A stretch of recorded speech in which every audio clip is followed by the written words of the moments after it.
MRL Realty's Nature's Enclave Coastal Heaven theme-based resort villa plots ECR. மாதம் 10,000 வரை assured rental income. Lifetime free stay at resort. 30க்கும் மேற்பட்ட வசதிகளுடன். Call 9962888888. அன்னை furnitures. அன்னை திருமண சீர்வரிசை பொருட்கள், டிவி, ஃபிரிட்ஜ், வாஷிங் மெஷின் உள்ளிட்ட 200க்கும் மேற்பட்ட பொருட்கள் அடங்கிய திருமண சீர்வரிசை ரூபாய் 99,000 மட்டுமே. தமிழகம் முழுவதும் இலவச டோர் டெலிவரி. தொடர்புக்கு 7550014440 9345044044. நாங்க தான் வெற்றின்னு சொல்வது என்பது வெட்கக்கேடு, கேவலம். இல்ல யாரும் அப்படி சொல்லவே இல்லை. யார் அப்படி சொல்றாங்க? கார்கே சொன்னாரு, ராகுல் சொன்னாப்ல. சார் அவங்க தோற்ற இடங்களை வெற்றி பெற்று இருக்காங்க சார். அவங்க பேசுறீங்க ஊப்பில அவங்க தோற்ற என்ன பேசுறீங்க என்ன பேசுறீங்க? கூட்டணியா 293 இடத்துல வெற்றி பெற்று நீங்க தான் ஆட்சி அமைக்க போறீங்க. நீங்க தான் வெற்றி. அவ்வளவுதான், அதுல மறுப்பதற்கு இல்ல. அவ்வளவுதானே. அதை தாண்டி இதுல வந்து எங்க இந்த விவாதம் வருது? ஏன் எங்க விவாதம் வருது அப்படின்னா, போன முறை வாங்கிய இடங்களை விட பாஜக இந்த முறை குறைவா வாங்கிருக்கீங்களா இல்லையா? பாஸ் தான், ஃபெயில் தான். நீங்க கவுண்டமணி செந்தில் படம் பார்த்துருக்கீங்களா? பார்த்துருக்கேன். அவ்வளவுதான் சார். நாங்க பாஸ், அவங்க ஃபெயில். இதோட வேலை முடிஞ்சது. அவ்வளவுதான். நீங்க உள்ளுக்குள்ள போக வேணாம்னு நினைக்கிறீங்க. உங்களுடைய இடங்கள் கம்மியானதை பத்தி பேச வேணாம்னு நினைக்கிறீங்க. இல்லையா? நான் அப்படி சொல்லலையே. ஆனா 100 கூட எட்ட முடியாத காங்கிரஸ் 99 காங்கிரஸ் சொல்றேன் நான் சொல்றேன். அப்ப நான் 300 சொன்னா ஒதுப்பீங்களா? நீங்க நான் ஒரு சீட்டு கூட சொல்றேன், நீங்க 60 சீட்டு கூட சொல்றீங்க. 60 சீட்டு இல்லையா? நீங்க நான் தேசிய ஜனநாயக கூட்டணின்னு பேசிட்டு இருக்கிறேன். நீங்க காங்கிரஸ் தனியா சொன்னதுனால சொல்றேன். நெகட்டிவான விஷயங்களை அவங்க செய்யட்டும். ஆனா மீடியா வந்து இதை வந்து ஊதி ஊதி பெரிதாக்குவது என்பது தவறு. நீங்க கிளைம் பண்றது தப்பு தான் நான் சொல்றேன். நீங்க எப்படி சார் நீங்க சொல்றீங்க? நான் எந்த இடத்துல எனக்கு விழுந்த ஓட்டு தான் நான் சொல்ல முடியும். நான் தேசிய ஜனநாயக கூட்டணியோட ஓட்டை பத்தியே பேசலாம். அதை பத்தி நீங்க பேசுறீங்க. 18% நான் ஒரே ஒரு क्वेश्चन கேக்குறேன் சார். சவுத் சென்னையில டாக்டர் தமிழிசை அம்மையார் வந்து 2 lakhs ஓட்டு மேல வாங்கியிருக்காங்க. அந்த ஓட்டுல பாமக ஒரு ஓட்டு இருக்கா இல்லையா? ஐயா, நீங்க உங்களுக்கு புரியாத பேசுங்க. அப்படின்னா எப்பொழுதுமே யாராலையுமே சராசரி 2014ல அம்மையார் ஜெயலலிதா தனிச்சு நின்னாங்க சார். எவ்வளவு ஓட்டு? அது அதிமுக ஓட் பர்சன்டேஜ். அமமுக 19ல நின்னாங்க. பேசிக்கே புரியாத பேசுறீங்க சார். தனியா ஒவ்வொரு கட்சியும் எல்லா தொகுதியிலும் நின்றா நீங்க சொல்றது கரெக்ட் இல்ல. அது அப்படி நீங்க அதை ஒரு மேபி இருக்கலாம்னு சொல்லலாமே தவிர இதுதான் எங்க ஓட்டு சொல்லவே முடியாதுங்கிறேன். அதனாலதான் கூட்டணியை ஓட்டு சொல்லாம நாங்க இந்த தொகுதியில இந்த சின்னத்துக்கு விழுந்த ஓட்டை நம்ம சொல்றோம். we are right. எப்படி சார் அது சரியாக இருக்கும்? இல்ல உங்களுக்கு புரியலன்னா அதுக்கு நான் ஒண்ணும் செய்ய இல்ல புரியல. நீங்க விளங்க வைங்கன்னு நான் சொல்றேன். அதான் உங்களுக்கு புரிய வைக்கிறேன். ஏசிஎஸ் உடைய ஓட்டு யாருது? இல்ல ஏசிஎஸ் ஓட்டு பிஜேபி தான். பாரிவேந்தர் ஓட்டு யாருது? உங்களுக்கு கொஞ்சம் நான் வந்து தப்பா நினைச்சுக்காதீங்க சொல்றேன். இவ்வளவுதான் சார். அது பாஜகவின் கூட்டணிக்காக விழுந்த வாக்குன்னு நீங்க அதை சொல்லணுமே தவிர உங்க ஆர்குமெண்ட் தவறு. என்ன பொறுத்தவரை எப்படின்னு அதை டிஃபைன் பண்ண நான் சொல்லிட்டேன். ஆனா உங்களுக்கு அதை வந்து நீங்க நான் சொல்றதுல பிழை இருக்கான்னு சொல்லுங்க சார். திருத்துங்க. இன்னைக்கு நாங்க 11% போனோம்னா அதை ஒரு விவாத பொருளா ஆக்குறீங்க பாருங்க. இல்ல அதனால ஒரு நிமிஷம் இருங்க. அதைத்தான் தமிழ்நாட்டில் இருக்கக்கூடிய ஊடகவியலாளர்கள் செய்கிற சதி அப்படின்னு நான் சொல்றேன். கேள்வி வச்சாலே அது நீங்க சதி சொல்றேன். அது சதி எப்படி சார்? எப்படி நான் சொல்றேன்? நான் எப்படின்னு சொல்றேன். என்னுடைய கட்சி ஆட்சிக்கு வரும்னு சொல்றவன் தான் சார் அரசியல்வாதி. இல்லை என்றால் அவர்கள் வியாபாரம் செய்பவர்கள். யதார்த்தமா நம்ம என்ன இருக்கோ அதன்படி தான் போக முடியும் அப்படின்னு சொல்றவங்க எப்படி சார் வியாபாரம் தான்? திமுக கிட்ட போனா காசு கொடுத்துருவாங்க. உங்கள்கிட்ட சீட் வாங்கணும் அப்படிதான் வியாபாரிகள் தான். அப்படிதான். நானு டிடிவிக்கு எங்க கட்சி காசு கொடுத்துச்சா? காசு கொடுக்கல. தெரியாது, நமக்கு தெரியாது. அப்ப எனக்கு நல்லா தெரிஞ்சது என்ன, ஒரு நேர்மையான அதிகாரியாக மட்டுமல்லாமல் லஞ்சம் ஊழலை ஒழிக்க வேண்டும் என்ற ஒரு அற்புதமான ஒரு வேட்கை கொண்ட ஒரு இளைஞர். அவருடைய தலைமையில் 2026 நாங்கள் தமிழகத்தில் ஆட்சியை பிடிப்போம். நீங்கள் கேட்ட ஒரு கேள்விக்கு இதுதான் பதில். அவர் தலைமையில் ஆட்சியை பிடிப்பீங்க உறுதியாக? அதாவது எக்ஸாம் போகிறதுக்கு முன்னாடி மாணவன் 100 மார்க் 100க்கு 100 வாங்கிடுவோம் அப்படின்னு சொல்கிறாங்க. எல்லாமே அப்படி தானே இருப்பாங்க.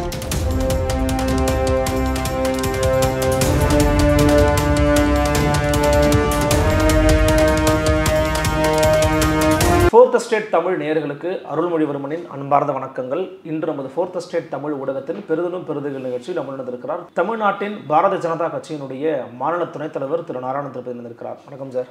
வணக்கம். எப்படி இருக்கீங்க? நல்லா இருக்கு. மிக்க மகிழ்ச்சி, மனமார்ந்த வாழ்த்துக்கள். ஃபர்ஸ்ட் ஆஃப் ஆல் நன்றி. மீண்டும் மோடி அவர்கள் பிரதமராக போகிறார் அப்படிங்கிற செய்திகள் தான் பெரும்பாலும் வெளியாகிறது. அதே போல் கூட்டணியும் அதே போல் இன்டாக்டாக இருக்குது அப்படிங்கிறத பார்க்க முடிகிறது. இருந்தாலும் இந்த வெற்றியின் மீதான உங்களுடைய மதிப்பீடு என்ன? ஏன்னா போன முறை வாங்கிய வாக்குகளை விட இடங்களை விட இந்த முறை குறைவாக வாங்கியிருக்கிறது பாஜக அப்படிங்கிறத பார்க்க முடிகிறது. உங்களுடைய மதிப்பீடு என்ன? மூன்றாவது முறையாக திரு நரேந்திர தாமோதரதாஸ் மோடி அவர்கள் பாரத நாட்டினுடைய இந்திய நாட்டினுடைய பிரதமராக பொறுப்பேற்கிறார். இந்தியா என்பது பல்வேறு மொழிகளை பேசும், பல்வேறு விதமான வாழ்க்கை முறைகளை கொண்ட ஒரு டைவர்சிஃபைடு கண்ட்ரின்னு சொல்லுவாங்க. பலதரப்பட்ட மக்கள் இருக்கிறார்கள். ஒவ்வொருவருடைய இருப்பிடமும் ஒவ்வொரு மாதிரியான அமைப்பை கொண்டவை. அந்த மாதிரியான ஒரு சூழ்நிலையில் 15 வருடங்கள் ஒருவர் பிரதமராக இருப்பது என்பது உலகத்தில் வேறு எந்த நாட்டிலுமே நடக்காத ஒரு விஷயம். குறிப்பாக கொரோனாக்கு பிறகு நம் நாட்டில், ஏன் உலகத்திலேயே எந்த ஒரு அரசாங்கமும் மறுபடியும் தேர்வாக முடிவதில்லை. பெரும்பாலான நாடுகள், சிறிய நாடுகள் சிலது வந்திருக்கலாம், கொரோனாவால் பாதிக்கப்படாத நாடாக இருந்திருந்தால் வந்திருக்கலாம். ஆனால் இப்பேற்பட்ட ஒரு மிகப்பெரிய ஒரு பேரிடரை சந்தித்தும் கூட அதை திறம்பட கையாண்டதால் மீண்டும் இந்த நாட்டு மக்கள் பாரதிய ஜனதா கட்சியினுடைய தேசிய ஜனநாயக கூட்டணி ஆட்சிக்கு வர வேண்டும் என்று விரும்பி பெரும்பான்மை பெற்று, தேசிய ஜனநாயக கூட்டணி பெரும்பான்மை பெற்று 3வது முறையாக பாரத பிரதமராக நரேந்திர மோடி பதவியேற்கிறார். இது ஒரு மிகப்பெரிய வரலாற்று சாதனையாகத்தான் நான் பார்க்கிறேன். ஜவஹர்லால் நேருக்கு பிறகு இந்த மாதிரி ஒரு எத்தனை வருடங்கள், 50 வருடங்களுக்கு பிறகு இப்படி ஒரு விஷயம் நடந்திருக்கிறது. அதுவும் அப்பொழுதெல்லாம் இந்த அளவுக்கு தொழில்நுட்பம் கிடையாது, இந்த அளவுக்கு ஊடகங்கள் கிடையாது, இந்த அளவுக்கு வெறுப்பு பேச்சுகள் கிடையாது, இந்த அளவுக்கு அரசியல் கட்சிகளே கிடையாது. ஆனால் இப்பொழுது இவ்வளவு பெரிய ஒரு போட்டி கிடையில, இவ்வளவு பெரிய பொறாமை கிடையில இப்படி ஒரு மீண்டும் அவர் பிரதமராவது என்பது இந்த நாட்டு மக்களினுடைய நம்பிக்கைக்கு பாத்திரமானவராக அவர் திகழ்கிறார். அவருக்கு அந்த தகுதி இருக்கிறது என்கிற அடிப்படையில் அவர் பிரதமராகிறார். ஆனால் ஆதரவு குறைஞ்சிருக்குது. ஏன்னா போன முறை வந்து தனிப்பெரும்பான்மையும் தாண்டி அந்த மேஜிக் மார்க் 272மே தாண்டி பிஜேபி வெற்றி பெற்றிருந்தாங்க. இந்த முறை அவங்களால அதை தொட முடியல. ஒருவேளை இந்த கூட்டணி கட்சிகள் இல்லை அப்படின்னா பாஜகவில் தனிப்பெரும்பான்மையாக கூட வெற்றி பெற்றிருக்க முடியாது அப்படிங்கிறதான அதற்கான காரணம் என்ன நினைக்கிறீங்க? நம்ம ஒரு விஷயம் என்ன பார்க்கணும்னா, அது 2004 மரியாதைக்குரிய அடல் பிஹாரி வாஜ்பாயுடைய ஆட்சியாக இருந்தாலும் சரி, 2014 திரு மோடி அவருடைய ஆட்சியாக இருந்தாலும் சரி, 2019 திரு மோடி அவருடைய ஆட்சியாக இருந்தாலும் சரி, எல்லாமே கூட்டணி ஆட்சி தான் அப்படின்றத நம்ம முதல்ல இங்கே அது நிறைய பேர் அதை மறந்துடுறாங்க. தனிப்பெரும்பான்மை கட்சிக்கு கிடைத்திருக்கலாம். கூட்டணி ஆட்சிங்கிறத நான் மறுக்கல, ஆனா கூட்டணி இல்லாமல் கூட பாஜகவால் ஆண்டு இருக்க முடியுங்கிறத எதார்த்தம். நீங்க எப்படி நின்றோன்றது தான் விஷயம். கூட்டணியாக தான் நின்றோம். எங்களுக்கு பெரும்பான்மை, பாஜகவுக்கு மட்டும் அதிக எண்ணிக்கையில் வாக்கு கிடைச்சது. இது வந்து சீட்டு கிடைச்சது, இது உண்மை. ஆனால் ஏதோ பாஜக தனித்து நின்று வெற்றி பெற்றது, இங்கே வந்து தனித்து வெற்றி பெற முடியும் மாயை உருவாக்கி கொண்டிருக்கிறார்கள். அது இல்லைன்னு நான் சொல்ல வரேன். அதனால் இது வெற்றி பெற்ற பின்னர், ஒரு கூட்டணியாக இணைந்து வெற்றி பெற்ற பின்னர் அந்த கட்சி இருக்குமா, இந்த கட்சி இருக்குமா, சந்திரபாபு நாயுடு இருப்பாரா, நிதிஷ்குமார் இருப்பாரான்னு கேட்குறவங்க, எப்படி நீங்கள் ஒரு 20, 30 கட்சி இருக்குது இந்திய கூட்டணியில், அவங்க மட்டும் எப்படி ஒன்றா இருப்பாங்க? அந்த மாதிரி கேள்வி எழுப்புறாங்க அப்படின்னா, ஏற்கனவே பாரதிய ஜனதா கட்சி எதிர் கட்சியில் இருந்தவங்களெல்லாம் பிளந்து அவர்களை வரவழைத்து ஆட்சி அமைத்த கட்சி தானே பாரதிய ஜனதா கட்சி. இது எப்படி சொல்லுங்க? ஏற்கனவே பல கட்சிகள் இருந்தவங்க பிஜேபிக்கு வந்திருக்காங்கல்ல, அப்போ மற்றவங்கலாம் பிஜேபிக்கு வந்துடுவாங்க, ஏன் சொல்ல மாட்டேங்கிறீங்க? அதான் சார், பிஜேபி பண்ண ஒரு செயல்பாட்டின் காரணமாகத்தான் இப்படி ஒரு விமர்சனம் வருதுன்னு நான் சொல்றேன். ஏற்கனவே பிஜேபிக்கு எவ்வளவு பேர் வந்தாங்க, அந்த மாதிரி அங்கிருந்து பிஜேபிக்கு ஏன் வரமாட்டாங்கன்னு ஏன் கேட்க மாட்டேங்கிறீங்க? நோக்கம் என்னன்னா, பிஜேபி வரக்கூடாதுன்னு நினைக்கிறவங்க இப்படி பேசுகிறாங்க. எதிர்கட்சியினரும் மீடியாவில் சிலரும் இந்த மாதிரியான ஒரு தீய எண்ணத்தை கொண்டிருக்கிறார்கள். சார் மேலே வந்து பல மீடியாக்கள் சார், குறிப்பாக பெரும்பாலான மீடியாக்கள் பாஜக ஆக்சிஸ் இந்தியாவுடைய அந்த நிறுவனம் அழுகிறாரு கிட்டத்தட்ட, நான் தப்பா போயிடுச்சு அப்படின்னு. சில மீடியாக்கள் தமிழ்நாட்டில் பெரும்பான்மையான ஊடகங்கள் பிஜேபிக்கு தான் ஆதரவாக சொன்னாங்க. புள்ளி விவரங்களே எக்ஸிட் போல்ஸ் உங்களுக்கு ஆதரவாக தான் வந்துச்சு. அது நீங்கள் யாரை கேட்கணும்? இல்லை அதான் சொல்கிறேன், மீடியாக்கள் இப்போ ஆதரவாக இருந்திருக்கிறாங்கல்ல உங்களுக்கு தமிழ்நாட்டிலேயே சொல்கிறேன். அப்போ எக்ஸிட் போல் வந்து மீடியா கிரியேட்டட்னு நீங்கள் சொல்கிறீங்களா? இல்லை சார், மீடியா சொல்லியிருக்கிறாங்க, கணக்கெடுப்பு நடத்தி பாஜகவுக்கு ஆதரவாகத்தான் எக்ஸிட் போல்ஸே பேசியிருக்காங்கன்ற. அப்படி சொல்ல முடியாது தமிழ்நாட்டில் கூட. எனக்கு அது தமிழ்நாட்டில் இருக்கக்கூடிய ஊடகங்கள் அல்லது ஊடகவியலாளர்கள், அப்படி மேபி நீங்க மீன் பண்ணலாம், அல்லது ஊடகவியலாளர்கள் ஓகே, மோடி மீதான வெறுப்பை கக்கி கொண்டிருக்கின்றனர் என்பதுதான் உண்மை. ஓகே, பாரதிய ஜனதா கட்சியின் மீதான வெறுப்பை உமிழ்ந்து கொண்டிருக்கின்றன என்பதுதான் உண்மை.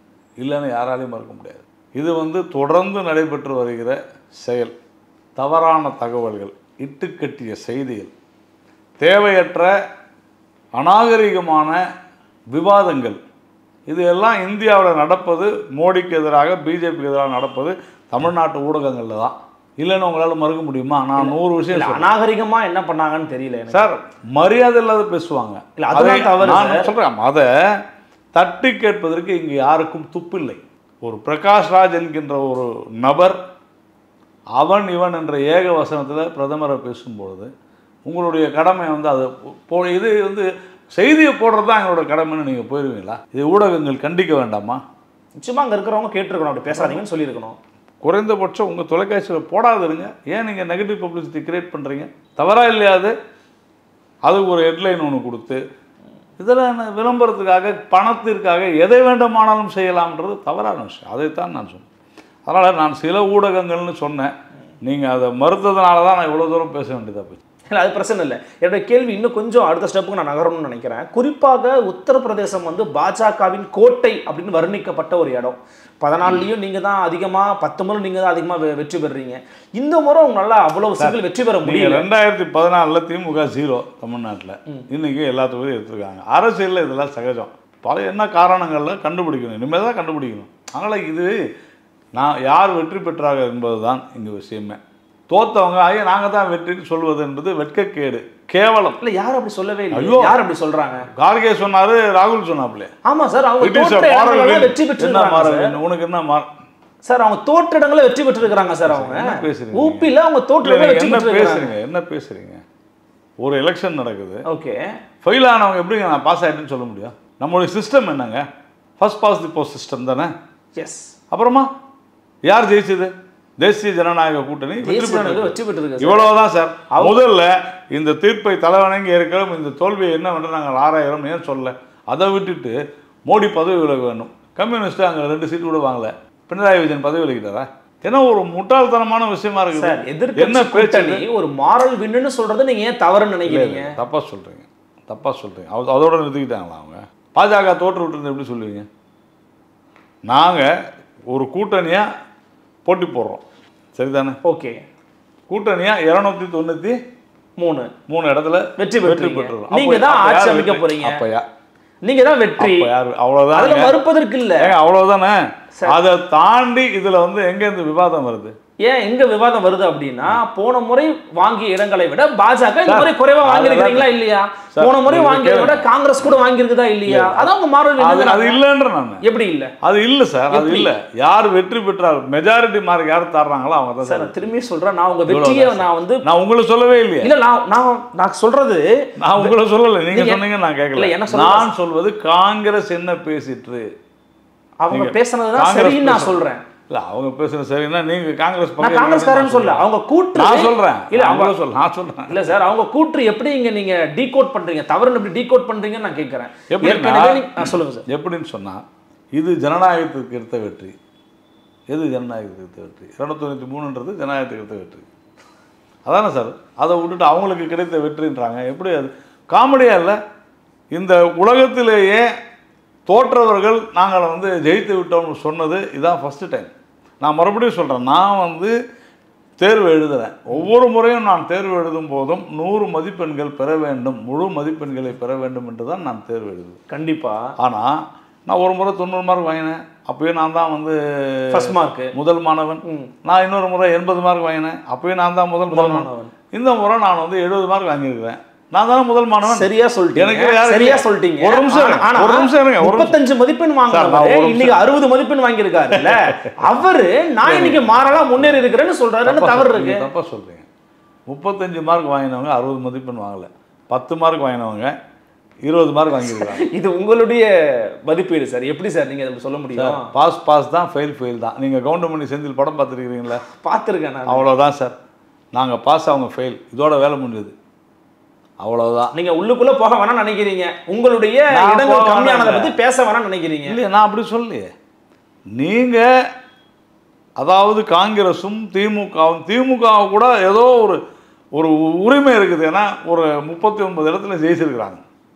ஆனால் 100 கூட எட்ட முடியாத காங்கிரஸ் 99 சொல்றேன் நான் சொல்றேன். அப்போ நான் 300 சொன்னால் ஒதுப்பீங்களா? நீங்கள் நான் ஒரு சீட்டு கூட சொல்கிறேன், நீங்கள் 60 சீட்டு கூட சொல்கிறீங்களா? 60 சீட்டு இல்லையா? நீங்கள் நான் தேசிய ஜனநாயக கூட்டணின்னு பேசின்னு இருக்கிறேன், நீங்கள் காங்கிரஸ் தனியாக சொன்னதுனால சொல்கிறேன். நான் காங்கிரஸ் திமுக எல்லாம் சேர்த்து தானே சொல்கிறேன். ஓகே, நான் அப்படி வந்தீங்கன்னா மொத்தமாக 231. எவ்வளோ கட்சி சேர்ந்து எல்லா கட்சிகளுமே எவ்வளோ கட்சி? கிட்டத்தட்ட 10க்கும் மேற்பட்ட கட்சி. எவ்வளோ? 10க்கும் மேற்பட்ட கட்சி, 25 கட்சி இருக்குது. ஆனால் பிஜேபி ஒரே கட்சி 240. என்ன பேசுறீங்க? என்னவோ பிஜேபி தோத்துருச்சுன்னு பேசுவது என்பது எவ்வளோ பேர் அயோக்கியத்தனம் அப்படின்றது தான் கேள்வி. அவர்களுக்கு பேசுவதற்கு கூட இவ்வளோ இந்த உலகத்திலேயே அதிக மக்கள் தொகை கொண்ட நாடு இந்தியா. உலகத்திலேயே ஒவ்வொரு 200-300 கிலோமீட்டருக்கும் ஒவ்வொரு மாதிரியான மக்கள், ஒவ்வொரு விதமான வாழ்க்கை, ஒவ்வொரு மாதிரியான வசதி வாய்ப்புகள். அப்போ அங்கே இருக்கக்கூடிய சூழ்நிலைகள், அன்னைக்கு இருக்கக்கூடிய அந்த நேரம், இது எல்லாம் தான் ஒரு தேர்தலில் எப்படி வாக்களிக்க வேண்டும், யாருக்கு வாக்களிக்க வேண்டும் என்பதை முடிவு செய்கிறது. இப்படிப்பட்ட இடத்துல இங்கே இருக்கக்கூடிய அமைப்பு ப்ரொபோர்ஷனேட் விகிதாச்சார முறை அல்ல. ஃபர்ஸ்ட் பாஸ் த போஸ்ட் சிஸ்டத்தில் நான் 293 இடங்களை நாங்கள் பெற்றிருக்கிறோம் என்பது வரலாற்று சாதனை. இந்த உலகத்தில் வேறு எங்கேயுமே யாராலும் எப்பொழுதாலும், ஏன் பிஜேபியினால கூட இதுவரையிலும் முடியாத ஒரு சாதனையை நாம் செய்து காட்டிருக்கிறோம். இதில் ஒவ்வொரு கடந்த 10 ஆண்டுகளில் இந்த நாட்டிற்காக செய்திருக்கக்கூடிய பல்வேறு திட்டங்கள், கடந்த 10 ஆண்டுகளில் சர்வதேச அளவில் இந்தியா வெற்றி பெற்றிருக்கக்கூடிய பல்வேறு விஷயங்கள், இன்றைக்கி நமக்கு எதிராக பல நாடுகள் செயல்பட்டு கொண்டிருக்கின்றன. நரேந்திர மோடி வர வேண்டும் என்று பல தலைவர்களும் உலக தலைவர்களும், நரேந்திர மோடி வந்தால் இந்தியா வளர்ந்து விடும் என்று நினைக்கக்கூடிய சர்வதேச அளவில் தலைவர்களும் இருக்கத்தான் செய்கிறார்கள், நாடுகள் இருக்கத்தான் செய்கின்றன. அதனால் இது ஏதோ ஒரு லோக்கல் எலெக்ஷன் மட்டும் இல்லை, இந்தியாவில் நடக்கக்கூடிய தேர்தலாக மட்டும் இல்லை, சர்வதேச அளவில் தாக்கத்தை ஏற்படுத்தக்கூடிய ஒரு தேர்தல். அப்படிப்பட்ட ஒரு தேர்தலில் கொரோனா காலகட்டத்திற்கு பின்னால் உலகத்திலேயே அதிக மக்கள் தொகை கொண்ட இந்தியாவில் மீண்டும் 3வது முறையாக ஒருவர் பிரதமராக பொறுப்பேற்கிறார், வெற்றி பெற்றிருக்கிறோம் என்று சொன்னால் அந்த வெற்றியை அசிங்கப்படுத்துவது, அந்த வெற்றி குறித்து தவறாக பேசுவது, ஏன் குறைஞ்சு போச்சு அப்படின்னு கேட்பது எல்லாமே அந்த கேள்வியை தவறுன்றீங்களா? அதை நாங்கள் தான் பார்த்து கொள்ள வேண்டும். நாங்கள் வெற்றி பெற்றிருக்கிறோமா இல்லையா? நீங்க ஆட்சி அமைப்பு சார் மீண்டும் மீண்டும் நீங்க ஒரு இடத்துல பேச மறுக்கிறீங்க. நான் உங்களை சொல்லலன்ற உங்களுக்கு புரியல. மமதா பானர்ஜி என்ன கேட்குறாங்க? நாங்கள் வெற்றி பெற்றிருக்கிறோம், மோடி அவர்கள் ராஜினாமா செய்ய வேண்டும். அப்போ என்ன அர்த்தம்? மோடி பிரதமராக வருவது உங்களுக்கு பிடிக்கல. அவங்க எதிர்கட்சி, அவங்க பேசுறாங்க. எதிர்கட்சியை தான் சொல்லிட்டு இருக்கேன், நான் உங்களை சொல்லலை. நான் உங்களை எதுவுமே சொல்லலை. நான் கேட்பது தாராளமாக உங்களுக்கு உரிமை இருக்குது. நான் ஏற்கனவே சொல்லிட்டேன் சார், நான் போன முறை 100 மார்க் வாங்கினேன் சார், அதுக்கு அடுத்த முறை 90 மார்க் வாங்கினேன் சார், இப்போ நான் 80 மார்க் வாங்கியிருக்கேன் சார். நான் ஏன் 80 வாங்கினேன்றதை நான் தான் சார் பார்க்கணும். நான் பார்ப்பேன், அதை யோசனை பண்ணுவேன், அது குறித்து விவாதிப்போம், எங்களுக்குள்ளே விவாதிப்போம். ஏன்னா அடுத்த முறை நான் 90 வாங்கணும். ஒரு நல்ல மாணவன் அதைத்தான் செய்வான். பாஸ் பண்ணுறதுக்கு யாருமே இல்லை, எல்லோரும் ஃபெயில் தான் ஆகிட்டு இருக்கிறாங்கிறதுனால நான் சும்மா இருந்துட முடியாது, கூடாது. இன்றைக்கி யாருமே பாஸ் ஆகலை, ஃபெயில் ஆனவங்கெல்லாம் சேர்ந்தால் கூட பாஸ் ஆனவங்க மார்க்குக்கு வரல. அப்படி இருக்கும் பொழுது இந்த வெற்றியை வாழ்த்த முடியாதவர், ஃபஸ்ட்டு வார்த்தை காங்கிரஸ் கட்சியினுடைய தலைவரிடமிருந்து என்ன வந்திருக்க வேண்டும்? மீண்டும் பெரும்பான்மை பெற்றிருக்க தேசிய ஜனநாயக கூட்டணி நாங்கள் பாராட்டுகிறோம், வாழ்த்துகிறோம். சொல்லணுமா வேணாமா? ஒரு ஜனநாயக நாட்டில் வெற்றி பெற்றவர்களை வாழ்த்த மனம் இல்லாதவர்கள் எப்படிப்பட்ட அரசியல்வாதிகளாக இருக்க முடியும்? அருவருக்கத்தக்க அரசியல்வாதிகள் தானே அவங்க. அதை டிபேட் பண்ணுறாங்க. நீ 30 கட்சி இவங்க கூட்டணி வச்சுக்கிட்டு, நாங்கள் 3 கட்சி இருக்குது, எங்கள்கிட்ட 4 கட்சி இருக்குது, அது உடைஞ்சிடும். என்ன திமிரு பேச்சு? எங்களுக்கு தெரியாதா? நீ 3 பேரை உடைக்க முடியும், 30 பேரை உடைக்கிறது எங்களுக்கு தெரியாதா? அதனால தான் அவங்க சொல்கிறாங்க. நான் உங்களுக்கு தெரியுங்கிறதுனால தான் உங்களை நோக்கி அந்த ஏகிறாங்க. நான் என்ன சொல்கிறேன், கேட்டுப்போ. நாங்கள் செய்ய வேண்டிய அவசியம் இல்லை. நீங்கள் சொன்னீங்க நாங்கள் எல்லா கட்சியிலேருந்து வந்தால் நான் வேணான்னு சொல்ல மாட்டேன் சார். ஒரு அரசியல் கட்சிக்கு முதல் என்ன தெரியுமா தேவை? என்ன தேவை சொல்லுங்கள்? அரவணைக்கிறது சார். இதுதான் அதிக உறுப்பினர்கள் தேவை. நாளைக்கு காலையில் நீங்கள் பிஜேபிக்கு வரேன்னு சொன்னால் தயவு செஞ்சு வாங்கன்னு. அப்போ வரேன்றவங்கள நீ வரக்கூடாதுன்னு நான் சொல்ல முடியுமா? சொல்லுங்கள். முடியாது. சொன்னால் நான் அரசியல் கட்சி இல்லை, நான் ஒரு ஜனநாயகவாதியே கிடையாது. எல்லாரையும் ஈர்ப்பது தான் ஒரு கொள்கையினுடைய முக்கிய அம்சமாக இருக்க முடியும். யார் வந்தாலும் வரவேற்பது தான் ஒரு கட்சியினுடைய நல்ல செயல்பாடாக இருக்க முடியும். நீங்கள் எல்லாரும் இழுத்துட்டீங்கன்னு நீ சொல்கிறது தவறு. எங்களை தேடி யார் வந்தாலும் அவர்களை எங்களோடு இணைத்துக் கொள்வோம். நாளைக்கு ராகுல் காந்தியே பிஜேபியில் சேர்றேன்னு சொன்னால் கூட வாங்கன்னு தான் சொல்லுவோம். தவறு ஒன்றும் கிடையாது. அதுதான் ஒரு அரசியல் கட்சியுடைய கடமை. சொல்ல முடியுமா இன்னாரெல்லாம் வரக்கூடாது, கட்சியில் சேர்க்க மாட்டோம். தானா வரதை பத்தி யாருமே குறை சொல்லல. ஆஃபர் பண்ணி அது உங்க ஸ்பெகுலேஷன். ஆஃபர் பண்ணி வர அது உங்க ஸ்பெகுலேஷன். நீங்க நினைக்கிறது. அதுக்கு நான் ஒன்றும் செய்ய முடியாது. நான் போய் இதுக்கு ஆதாரம் வச்சுட்டு இது பாருங்க, இவர் இதனால வரலைங்க, நாங்கள் கூப்பிட்டு வரலைங்க, அவரே வந்திருக்காரு, நான் அதுக்காக போர்டு மாட்டிக்கிட்டா போக முடியும்? That is not possible. அதனால் ஒரு மிகப்பெரிய இமாலய சாதனையை சிறுமையாக்க, அதை குறைத்து மதிப்பிடுவதற்காக திட்டமிட்ட ரீதியில் பல எதிர்க்கட்சிகளும் சில நடுநிலையாளர்கள் என்கின்ற போர்வையில் இருக்கக்கூடிய சில தரம் தாழ்ந்தவர்களும் கடந்த 2-3 நாட்களாக இதை டவுன் பிளே அப்படின்னு சொல்லுவாங்க, இதை குறைத்து மதிப்பிடுவதற்காக இது போன்ற வாதங்களை முன்வைக்கிறார்கள். நான் அந்த டிராப்புக்குள்ளே போய் விழுந்து நான் அவங்களுக்கு பதில் சொல்ல வேண்டிய அவசியம் இல்லை. நான் என்னை பொறுத்தவரையில், எங்களை பொறுத்தவரையில் பாரதிய ஜனதா கட்சி 3வது முறையாக திரு நரேந்திர மோடி அவருடைய ஆட்சியில் மிக சிறப்பாக நாடு செயல்படும் என்று கருதுகிறது. அதைத்தான் நாங்கள் சொல்லுவோம். அதனால் நீங்கள் இப்படி குறைஞ்சி போயிட்டீங்களே அப்படின்றது மறுபடியும் ஒரு பொய்யை 100 முறை பேசினா உண்மையா இருப்பாங்க. அதுதான் சார் நான் சொல்றேன். அந்த மாதிரி சொல்றீங்களே, ஏன் அதை பொய்ன்னு நான் ஒண்ணே கேட்கறேன் சார். இல்ல பொய்னே சொல்லுங்க. இல்ல ஒண்ணே 303 சீட்டு போன முறை வாங்குனீங்கல்ல. இப்போ நீங்க புரியுங்க, நான் பொய்னே சொல்ல. ஒரு பொய்யை 100 முறை சொன்னால் உண்மையாகிவிடும் என்பது போல ஒரு விஷயத்தை 100 முறை பேசினால் அதுதான் முக்கியம் என்று எண்ணி விடுவார்கள். அதுதான் சொல்ல வந்தாங்க அப்படின்னு நினைக்கிறாங்க. நான் என்ன கேட்குறேன், பாசிட்டிவாக எவ்வளோ பெரிய விஷயங்கள் இருக்குது, நான் அதுதான் பார்ப்பேன். ஆமாம், ஆளுங்கட்சி நீங்கள் வெற்றி நெகட்டிவாக அதாங்க நெகட்டிவான விஷயங்களை அவங்க செய்யட்டும். ஆனால் மீடியா இதை ஊதி பெரிதாக்குவது என்பது தவறு. நானும் பார்த்துக்கிட்டு இருக்கிற 2 நாளாக ஐயோ பிஜேபிக்கு இப்படி ஆயிடுச்சு, என்ன ஆச்சு, பிஜேபிக்கு ஒன்றும் ஆகலை, பிஜேபி கம்மியாக இருக்குது அப்படிங்கிறத அடுத்த முறை அதிகமாகும், அவ்வளோதானே. நீங்கள் ஆட்சி போயிருந்தால் என்ன கேட்கலாம். இந்த சிஸ்டம் என்ன, இந்த சிஸ்டத்துக்குள்ளே நான் தான் ஜெயிச்சிருக்கிறேன். இதை ஒரு விவாத பொருள் ஆக்க வேண்டிய கட்டாயம் யாரால் எங்கிருந்து வந்தது என்பது தான் நம்முடைய கேள்வி. இதுதான் விஷயமே. இங்கே நம்பர் கேம் தான் சார். இந்தியாவினுடைய இந்த சிஸ்டம் நம்பர் கேம் தான்.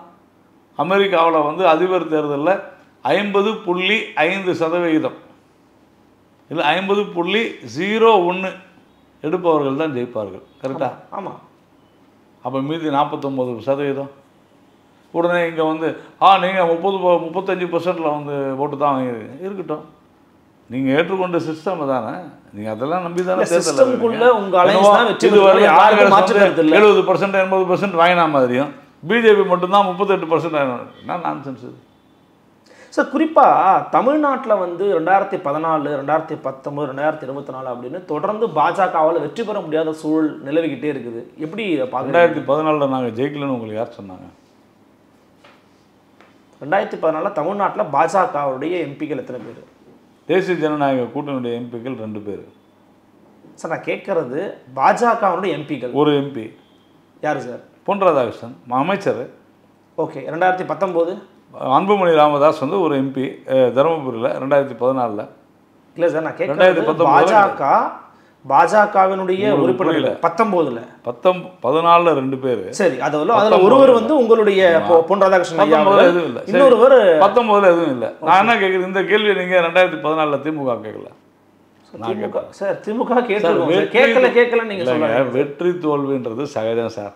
வரல இப்போ என்ன, அதனால கேட்குறேன், அவ்வளவுதான். எதனால வரல அப்படின்னு கேட்குறேன். வரல, அவ்வளோதான். அடுத்த தேர்தலில் வரும். என்ன இப்போ?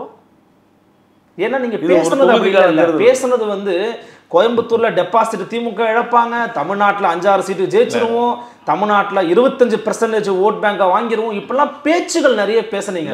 அது எதுவுமே களத்தில் இல்லையேன்னு கேட்குறேன். எக்ஸாம் எழுதிட்டு வர மாணவன் 100 மார்க் வாங்குவேன் தாங்க சொல்லுவான். நான் மறுபடியும் உங்களுக்கு தான் சொல்லுவேன். இப்போ இப்படி போய் சொல்லக்கூடாது. நான் ஒழுங்கா எழுதலப்பா, நான் ஒழுங்கா படிக்கலப்பான்னு சொல்லணும்ல. அப்போ இனிமேல் ஓட்டப்பந்தயத்துக்கு போறாங்க ஒருத்தர்னா 10 பேர் கலந்துக்கிறாங்கன்னா முதல்ல டிசைட் பண்ணுவாங்க யார் ஃபர்ஸ்ட். 10 பேர் சொல்லுவாங்க சார். 10 பேர் அதான் சார். எக்ஸாமுக்கு நான் படிச்சுட்டு போவேன் சார். நானே 100 மார்க் வாங்கணும் தான் போவேன். கிடைக்காது, 60 மார்க் தான் கிடைக்கும். என்ன பண்ண முடியும்? ரைட், அடுத்த எக்ஸாம் சரியாக பண்ணுவோம். அப்போ போகும்போது நான் 100 மார்க் வாங்கணும்னு தான் சொல்லுவேன். நீங்கள் தேர்வு முடிவு வர வரலாம் நான் 100 மார்க் வாங்கணும்னா சொல்லிட்டு இருப்பேன். வந்த பிறகு 60 மார்க் எனக்கு என்ன பண்ணுறது, வந்துருச்சு ரைட்டு, அதுக்காக அப்படியே போய் ஒரு மூலையில் போய் முடங்கி உட்காந்துட முடியுமா? அடுத்தது வெற்றி பெற வேண்டும் என்கிற முனைப்பு அப்படி தான் சார் சொல்லுவோம். அப்படி நான் வந்து சொல்கிறது தான் நடக்கும்னு சொன்னாக்க தேர்தலை வேணாமே. தேர்தல் அதிமுக கூட தான் சொல்லுச்சு. பிஜேபி கூட நாங்கள் கூட்டணி வச்சதுனால தான் தோல்வி விட்டுறோம். நாங்கள் இப்போ பிஜேபியோட கூட்டணியில் எத்தனை இடத்துல ஜெயிச்சிட்டாங்க? எங்கேயுமே ஜெயிக்கல. அவ்வளோதான் சார். திமுக ஜெயிச்சுது, ஆனால் பர்சன்டேஜ் ஆஃப் ஓட்டு குறைஞ்சி போச்சு. இது வரல யாரும் திமுக போய் ஏன் ஓட்டு பர்சன்டேஜ் குறைஞ்சி யாரும் கேட்கல கேள்வியே. தனியாக ஒரு விவாதமே நடத்தலையே மீடியாலேயே. ஒரு ஆளுங்கட்சியினுடைய விகிதாச்சாரம் குறைந்திருக்கிறது, ஏன் அந்த கேள்வி ஏன் கேட்கல? பிஜேபி இன்னைக்கு 11% மேலாக 23 தொகுதியில் ஓட்டு வாங்கியிருக்கு. இல்லை அது பிஜேபின்னு ஓட்டு வாங்கின்னு சொல்ல முடியாது. பிஜேபியினுடைய மட்டும் இல்லை அது அப்படி சொல்ல முடியாது. இல்லை சரி, how can define BJP alone 11.2? அப்போ டிஎம்கே மட்டும் நீங்கள் 22. நான் சொல்லலையே நான் சொல்கிறேன். திமுக எங்கேயுமே நான் எவ்வளோ பெர்சன்டேஜ் ஆஃப் ஓட்டு வாங்கிருக்குன்னு கிளைம் பண்ணலை. தொடர்ந்து நீங்கள் கிளைம் பண்ணிட்டே இல்லை இல்லை இல்லை இல்லை நீங்கள் அப்போ நீங்கள் சரியாக நீங்கள் வந்து டிஎம்கே பார்க்குறதே இல்லைன்னு. சரி சார், அவங்க கிளைம் பண்ணுறதும் தப்பு தான் சார். அது உங்கள் பார்வையில் தப்பு. நீங்கள் கிளைம் பண்ணுறதும் தப்பு தான் நான் சொல்கிறேன். நீங்கள் எப்படி சார் நீங்கள் சொல்கிறீங்க? நான் எந்த இடத்துல எனக்கு விழுந்த ஓட்டு தான் நான் சொல்ல முடியும்.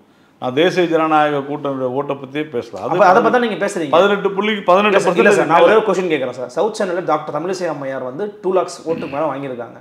அந்த ஓட்டில் பாமகவோட ஓட்டு இருக்கா இல்லையா? ஐயா நீங்கள் உங்களுக்கு புரியாத பேசுகிறீங்க. அப்படின்னா எப்பொழுதுமே யாராலையுமே எந்த ஒரு கட்சியினுடைய ஓட்டை வந்து பார்க்கவே முடியாது. சராசரி 2014 அம்மையார் ஜெயலலிதா தனிச்சு நின்னாங்க சார். எவ்வளவு ஓட்டு? அது அதிமுக ஓட் பர்சன்டேஜ். அமமுக 19ல நின்னாங்க. நீங்க பேசிக்கே புரியாது பேசுறீங்க சார். தனியா ஒவ்வொரு கட்சியும் எல்லா தொகுதியிலும் நின்றா நீங்க சொல்றது கரெக்ட். தனியா இல்லாத போது இப்படிதான் கால்குலேட் பண்ணுவாங்க. இல்ல அது அப்படி நீங்க அதை ஒரு மேபி இருக்கலாம்னு சொல்லலாமே தவிர இதுதான் எங்க ஓட் சொல்லவே முடியாதுங்கிறேன். அதுதான் சார், அது யாராலையுமே சொல்ல முடியாதுன்ற. எந்த கட்சியாலும் நாம் தமிழர் கட்சியால சொல்ல முடியும் தனியா. ஏன்னா அவங்க தனிச்சு நிக்கிறாங்க. அமமுக 19 தாராளமா சொல்லலாம். பாமக 16ல நின்னாங்க. அவங்க சொல்லலாம்ன்ற. தாராளமா சொல்லலாங்க, அது வேற. ஆனா கூட்டணின்னு வரும்பொழுது அதனாலதான் கூட்டணியை ஓட்டு சொல்லாம நாங்க இந்த தொகுதியில இந்த சின்னத்துக்கு விழுந்த ஓட்டை நம்ம சொல்றோம். we are right. எப்படி சார் அது சரியாக இருக்கும்? இல்ல உங்களுக்கு புரியலன்னா அதுக்கு நான் ஒன்றும் செய்ய முடியாது. புரியல, நீங்க விளங்க வைங்கன்னு நான் சொல்றேன். அதான் உங்களுக்கு புரிய வைக்கிறேன். ஏசிஎஸ் உடைய ஓட்டு யாருது? இல்ல ஏசிஎஸ் ஓட்டு பிஜேபி தான். தாமரை சின்னத்துல இருந்தா பிஜேபி. ஏசிஎஸ் நிக்க வைக்காம நாளைக்கு வேற ஒரு நபர் நிக்க வச்சா என்ன ஓட்டு இருந்திருக்கும்? இப்படி எல்லாம் பேசினா பாரிவேந்தர் ஓட்டு யாருது? உங்களுக்கு கொஞ்சம் நான் வந்து தப்பா நினைச்சுக்காதீங்க சொல்றேன். நீங்க கொஞ்சம் படிக்கணும். இப்படிலாம் கேள்வி கேட்டீங்கன்னு வச்சுங்களேன். இப்போ ஸ்டாலின் நிற்கிறாரு, உதயநிதி நிற்கிறாரு, வேற யாரும் இருந்தால் ஓடுமா அப்படின்னு அது ஆர்குமெண்ட்டா? நான் அந்த ஆர்குமெண்ட் புரிஞ்சுங்க. நபரை நீங்கள் உருவாக்குறீங்க. புரிஞ்சுங்க சார், நபருக்காக இல்லை சார். நீங்கள் என்ன புரியாத பேசுகிறீங்க? யாராவது தமிழிசை சவுந்தரராஜன் இத்தனை வாக்குகளை பெற்றாருன்னு சொல்ல, அண்ணாமலை இவ்வளோ வாக்குகளை பெற்றா சொல்ல, பாஜக இவ்வளோ வாக்குகளை பெற்றதுன்னு சொல்கிறாங்க. இவ்வளோதான் சார். அது பாஜகவின் கூட்டணிக்காக விழுந்த வாக்குன்னு நீங்கள் அதை சொல்லணுமே தவிர உங்கள் ஆர்குமெண்ட் தவறு என்னை பொறுத்தவரைக்கும். எப்படின்னு அதை டிஃபைன் பண்ண நான் சொல்லிட்டேன். ஆனால் உங்களுக்கு அதை வந்து நீங்கள் நான் சொல்றதுல பிழை இருக்கான்னு சொல்லுங்க சார், திருத்துங்க. உங்களுக்கு தெரியலன்ற அவ்வளோதான். இல்லை நான் சிஸ்டம் பற்றி பேசிக்கிட்டு இருக்கேன். அப்போ சிஸ்டம் அப்போ அரித்மெட்டிக்காக அங்கே தவறு இருக்கு சொல்லுங்க. சிஸ்டம் தவறு இருக்கு, மாற்றுங்க. ஃபேக்ட் தான். நீங்கள் வந்து ஒரு கட்சிக்கு கூட்டணியாக நின்றால் கூட்டணியும் இல்லை இருக்கிறவங்களும் சேர்ந்தா ஓட்டு போடுறாங்கன்றது உண்மை தான் சார். ஆனால் புரிஞ்சுக்கிங்க, எல்லாமே ஆவரேஜ் தான். அப்படி பார்த்தீங்கன்னா பெரும்பான்மை அப்படின்னு சொன்னால் பர்சன்டேஜ் வரல, அதனால் நீங்கள் வின் பண்ணலன்னு சொல்லுவீங்களா? இப்போ தான் கொஞ்ச நேரத்துக்கு முன்னாடி ஒத்துக்கிட்டீங்க. என்னன்னு ஃபர்ஸ்ட் பாஸ் போஸ்ட் சிஸ்டத்துல இதுதான் சிஸ்டம். ஆமா சிஸ்டம் அதே தான் இருக்கு. அதேதாங்க இதுவும். ஓகே அதாங்க சிஸ்டம். ஆனா அது பாஜக 11 வாங்கிருச்சுன்னு சொல்ல முடியாதுன்னு சொல்றாரு. அப்படி பாத்தீங்கன்னா அதனால தான் சொல்றாங்க ப்ரொபோர்ஷனேட் சிஸ்டம், விகிதாசார அடிப்படையில். ஏன் வந்து கம்யூனிஸ்ட் எல்லாம் சொல்றாங்கன்னா அவங்களுக்கு ஒரு ரெப்ரசன்டேஷன் வேணும். இன்னைக்கு நாம் தமிழரும் அதான் சொல்றாங்க, விகிதாச்சார முறையாக இருந்தாங்க நாங்கள் கூட வருவோம்னு சொல்ற மாதிரி. ஆனால் அது இல்லை சிஸ்டம். ஸோ இங்கே இருக்கிற சிஸ்டம்ன்றதான் நம்ம வந்து மரபு சிஸ்டம், இதுதான் நம்ம ஃபாலோ பண்ணுறோம். இப்படி ஃபாலோ பண்ணும்பொழுது என்னுடைய தாமரை சின்னத்துக்கு விழுந்த வாக்குகளை என்னுடைய வாக்குகளாக நான் கருதுகிறேன். அதை நீங்கள் வளர்ச்சி நம்புறீங்க? உறுதியாக வளர்ச்சி தான். அதில் ஒன்று இதே மாதிரியான ஒரு 2014 நாங்கள் நின்றபோது எங்களுக்கு விழுந்த வாக்குகள் எவ்வளோ நாங்கள் சொல்லியிருக்கிறோம். 19% இருந்துச்சு. ஆனால் அன்றைக்கி தேமுதிக வலுவான கட்சியாக இருந்துச்சு. எங்களை விட அதிக பர்சன்டேஜ் ஆஃப் ஓட்டு வச்சுருந்தாங்க. எங்களை விட பாமக அதிகமான ஓட்டு வச்சுருந்தாங்க. உண்மைதான் அது. அப்போ அதில் நாங்கள் வந்து குறைவாக தான் வாங்கினோம். அப்போ தேமுதிக நின்ற தொகுதியை தான் கால்குலேட் பண்ணி தேமுதிக உள்ள ஓட்டு பிஜேபி உள்ள ஓட்டுன்னு சொன்னோம். நீங்கள் இத்தனை வருஷமாக சொல்லிகிட்டு இருந்து வச்சு இன்றைக்கி நாங்கள் 11% போனோன்னா அதை ஒரு விவாத பொருளாக ஆக்குறீங்க பாருங்கள். இல்லை அதனால் ஒரு நிமிஷம் இருங்க. அதைத்தான் தமிழ்நாட்டில் இருக்கக்கூடிய ஊடகவியலாளர்கள் செய்கிற சதி அப்படின்னு நான் சொல்கிறேன். அதாவது உங்களுடைய கருத்து அது. நீங்கள் என்ன நினைக்கிறீங்கன்னா உங்களை நோக்கி ஒரு கேள்வி வச்சாலே அதை நீங்கள் சதி சொல்றேங்க. அது சதி எப்படி சார் எப்படி நான் சொல்றேன், நான் எப்படின்னு சொல்றேங்க. சொல்லுங்க. தொடர்ந்து தமிழ்நாட்டில் நடக்கக்கூடிய பல்வேறு பாஜகவிற்கு எதிரான, உதாரணத்துக்கு ஒரு மிகப்பெரிய ஒரு தொலைக்காட்சி நிறுவனத்தினுடைய ஒரு முக்கியமான ஒரு நபர், அவர் வந்து ஒரு தொலைக்காட்சியில் உட்கார்ந்துக்கிட்டு அவ்வளவு அநாகரிகமாக பேசுகிறாரு பிஜேபி பற்றி. ஒவ்வொரு தங்களை நெறியாளர் என்று சொல்லக்கூடியவர்கள் கூட தாராளமாக நீங்கள் பார்க்கலாம் அவங்களுடைய ஆட்டிடியூட் டுவர்ட்ஸ் பிஜேபி எப்படி இருக்கும். அதை ஏன் நான் சதின்னு சொல்லக்கூடாது? என் வியூ தான் நான் சொல்கிறேன். I am entitle to my view. இல்லை நீங்கள் சொல்ல நீங்கள் இல்லைன்னு சொன்னால் இல்லைன்னு சொல்லிட்டு போங்க. எனக்கு அதை பற்றி இல்லை சார். நீங்கள் சொல்லக்கூடிய போக்கு இருந்துச்சுன்னா அது நிச்சயமாக வந்து வருந்தத்தக்கது. அது வந்து தவிர்க்க வேண்டிய ஒரு விஷயம். இதே போல ரொம்ப சிம்பிள். வட இந்தியாவில் ஒரு ஆளு பிஜேபி தான் பேசுறாங்க. ஒரு குறிப்பிட்ட நபர் இல்லை ஒரு சில பேர் பிரதமரை ஒருமையில் பேசுகிறார்கள். அது தவறு சார். அது கண்டிப்பாக தவறு தான். நான் என்ன சொல்கிறேன், உங்கள் கெஸ்ட் அவர் குறைந்தது அவர்களை கண்டிக்க வேண்டும். அவரை அந்த நபர்களை மறுபடியும் அழைக்காது இருக்க வேண்டும். நான் சொல்வது சரியா தவறா? கண்டிப்பாக அதே இடத்துல கண்டிச்சிருக்கணும். பேசாதீங்க சார் சொல்லிருக்கணும். அப்படி சரி, அவங்க மறுபடியும் பேசுகிறாங்க, நீங்கள் அவாய்ட் பண்ணணுமா வேணாமா? திருப்பி அவங்கள நீங்கள் கூப்பிட்டு வச்சு பேசுகிறீங்கன்னு சொன்னால் அதுக்கு பேர் என்ன? நீங்கள் இப்படி தான் பேசணும், நீங்கள் இப்படி பேசுகிறத நான் விரும்புகிறேன்னு தானே அர்த்தம். அது இங்கே தொடர்ந்து நடைபெற்று வருகிறதே. ஒருமையில் என்ன யாரும் பேசலை, பல பேர் ஒருமையில் பேசுகிறாங்க. நான் பல முறை அழைத்து பேசியிருக்கிறேன். ஒருமையில் பேசுகிறவங்கள கூப்பிடாதீங்க, நாகரிகம் அல்ல சொல்லியிருக்கிறோம். ஆனால் நீங்கள் தொடர்ந்து கூப்பிட்டீங்கன்னா உங்களுக்கு வியாபாரம் ஆகணும், பரபரப்பாகணுன்றதை நீங்கள் யாரை வேணால் எப்படி வேணாலும் கூப்பிடுவீங்களா? அப்படி தான் என்னுடைய கேள்வி. நான் சொல்கிறது தவறு இருந்தால் சொல்லுங்கள். இல்லை, அதை நான் வந்து மறுக்கலை. நீங்கள் சொன்னது நடந்துச்சுன்னா அது கண்டிப்பாக தவறு தான். அப்புறம் ஆனால் அப்போ நான் தானே சொல்லுவேன். அப்போ அதுக்கு பேர் என்ன? சதி தானே அது. பிரதமரை வந்து வசைப்பாட வேண்டும்ன்றதுக்காக கூப்பிட்றாங்க. பிரதமருடைய தனிப்பட்ட வாழ்க்கையை குறித்து பேசுபவர்கள் கூடக்கூடாது. இன்றைக்கி ஒருத்தர் வந்து முதலமைச்சர் ஒருமையில் பேசினதா கைது பண்ணுறாங்க இல்லையா? அப்போ எத்தனை பேர் கண்டிச்சாங்க கைது செய்து தவறுன்னு? ஒரு நீதிபதி கூட சொல்கிறார் முதலமைச்சரை ஒருமையில் பேசுவது தவறு தான். நானும் சொல்கிறேன் தவறு தான். அப்போ பிரதமரை பேசலாமா? அவர்களை நீங்கள் என்கரேஜ் செய்யலாமா? தவறு தான். அது பண்ணக்கூடாது. அப்புறமா நான் அது சதின்னு சொல்லாத வேற என்னன்னு சொல்ல. நான் எதுக்காக சொல்ல வந்தேன்னா, நான் கேட்குறேன், நீங்கள் சதின்னு சொன்னது தப்புன்றீங்கல்ல, நான் சதின்னு ஏன் சொல்லக்கூடாதுன்னு சொல்லுங்கன்னு கேட்குறேன். இல்லை, நீங்கள் சதின்னு சொன்னதுக்கான பொருள் என்னன்னு புரிஞ்சுக்கிட்டேன் அப்படின்னா, இது போன்ற நான் இப்போ சொன்னேன் பார்த்தீங்களா ஒரு விஷயம், இது பாஜகவின் ஓட்டு வங்கி எடுத்துக்க முடியாது சார்னு சொன்னதுக்கு இது மாதிரி தான் நீங்கள் சதி பண்ணுறீங்க அப்படின்னு நீங்கள் சொன்னீங்க. இது ஒரு விவாத பொருளாக ஆக்குறீங்கன்றான். ஏன்னா நான் மறுபடியும் சொல்கிறேன், பெரும்பான்மை அப்படின்னு சொன்னால் நம்பர் ஆஃப் சீட்ஸ் தான் கணக்கு. பெரும்பான்மைன்றது பர்சன்டேஜ் இல்லை.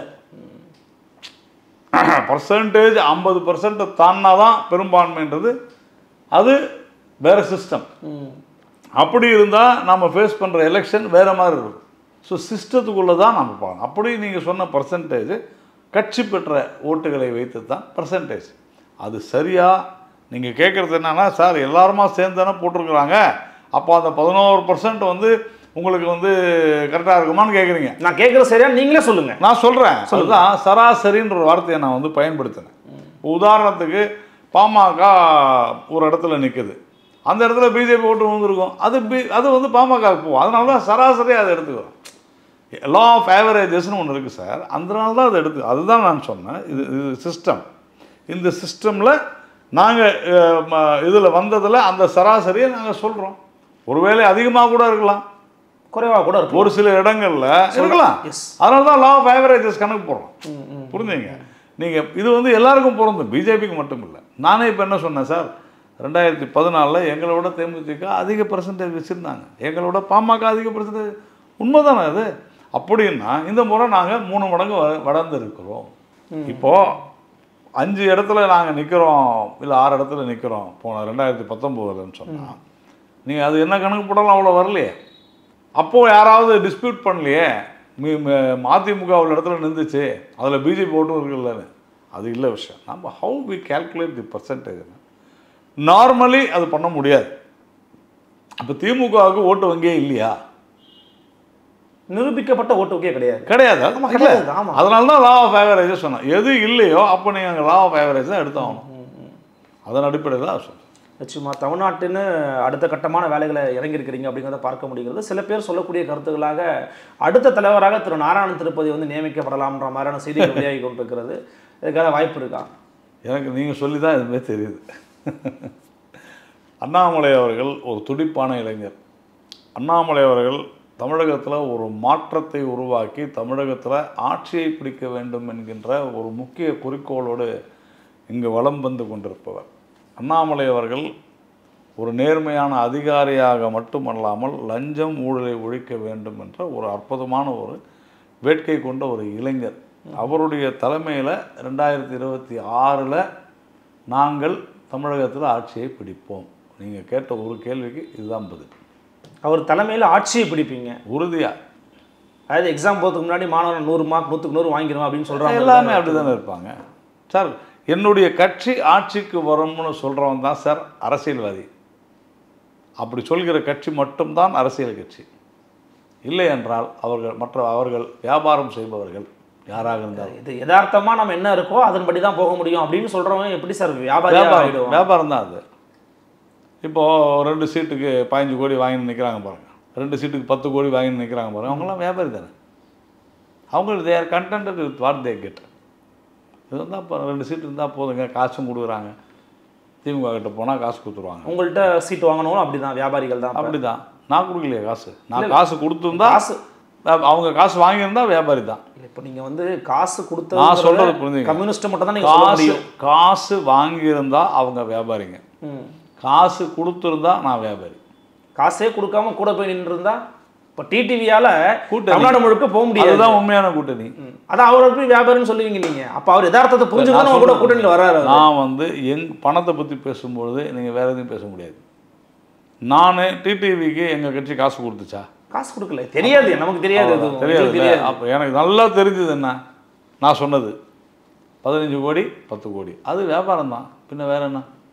தேர்தல் செலவுக்காக கொடுத்தாங்க சார். அதை அவங்க ஓப்பனாக சொல்லிட்டாங்க. அதான் வியாபாரம். ஓப்பனால அவனும் சொல்லலை. திமுக அவனுடைய அஃபிடவிட் வெளியான பிறகு அதை சொன்னாங்க. எங்கே ஓப்பனாக சொன்னாங்க? கம்யூனிஸ்ட்டு போய் நீங்கள் இது மாதிரி பேசுகிறீங்க ஓப்பனாக சொன்னாங்க. அதெல்லாம் கிடையாது. பல விதமான கருத்துக்கு ரொம்ப நிதானமாக ஆழமாக பதில் கொடுத்தீங்க. மிக்க நன்றி. நன்றி. நன்றி. இன்னும் சந்திக்கலாம். நன்றி, வணக்கம்.